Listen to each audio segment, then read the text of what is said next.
അസ്സലാമു അലൈക്കും വറഹ്മത്തുള്ളാഹി വബറകാതുഹു. പ്രിയപ്പെട്ടവരെ, നിത്യജീവിതത്തിൽ ഉപകരിക്കുന്ന ആത്മീയ ഔഷധങ്ങൾ പറയാം. വീഡിയോ ശ്രദ്ധിച്ചു മനസ്സിലാക്കി കാണുക, ജീവിതത്തിൽ പകർത്തുക, നല്ല നിയ്യത്തോടെ മാത്രം ഷെയർ ചെയ്യുക. ഇൻഷാ അല്ലാഹ്. വെറും 3 തവണ ചൊല്ലിയാൽ 4 ഗുണങ്ങൾ കിട്ടുന്ന ചെറിയൊരു ദിക്ർ നിങ്ങൾക്ക് പറഞ്ഞു തരാം. നിത്യമാക്കാൻ തൗഫീഖ് നൽകട്ടെ, ആമീൻ. ദുഃഖം, കുഷ്ഠരോഗം, വെള്ളപ്പാണ്ട്, പക്ഷപാതം, ഈ 4 കാര്യങ്ങളിൽ ഒന്ന് നമ്മെ അലട്ടിയാൽ എന്തായിരിക്കും നമ്മളുടെ അവസ്ഥ? ഓരോരുത്തരും ഒന്ന് ചിന്തിച്ച് നോക്കുക. അല്ലാഹുവേ, നീ കാക്കണേ നാഥാ. മേൽപ്പറഞ്ഞ ദുഃഖം, കുഷ്ഠരോഗം, വെള്ളപ്പാണ്ട്, പക്ഷപാതം, ഈ 4 വിഷമങ്ങൾക്കും മുത്തുനിബിതങ്ങൾ ചൊല്ലാൻ നിർദ്ദേശിച്ച ദിക്ർ പറയാം. മഹാനായ ഇമാം ഗസാലി തങ്ങളുടെ പരിശുദ്ധമായ ലോക പ്രശസ്തമായ ഇഹ്യാ ഉലൂമുദ്ദീൻ എന്ന കിതാബിൽ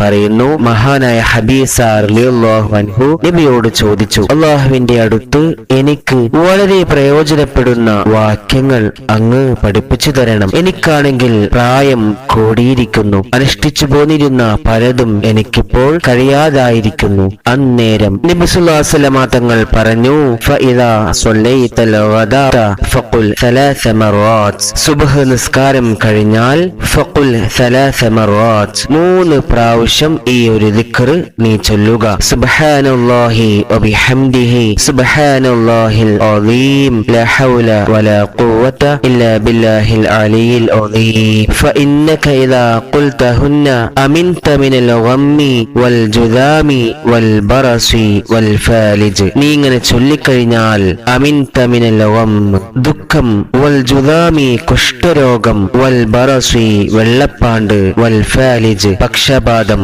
മുതലായവയിൽ നിന്നൊക്കെ നീ രക്ഷപ്പെടുമെന്ന് മുത്തു റസൂലുള്ളാഹി സ്വല്ലല്ലാഹു അലൈഹി വസല്ലം തങ്ങൾ പറഞ്ഞിരിക്കുന്നു. പ്രിയപ്പെട്ടവരെ, എല്ലാ ദിവസവും സുബ്ഹ് നിസ്കാര ശേഷം മേൽപ്പറഞ്ഞ ദിക്ർ, അതായത് സുബ്ഹാനല്ലാഹി വബിഹംദിഹി സുബ്ഹാനല്ലാഹിൽ അസീം ലാ ഹൗല വലാ ഖുവത ഇല്ലാ ബില്ലാഹിൽ അലിയിൽ അസീം, ഈ ദിക്ർ 3 തവണ ദിവസവും ചൊല്ലുക.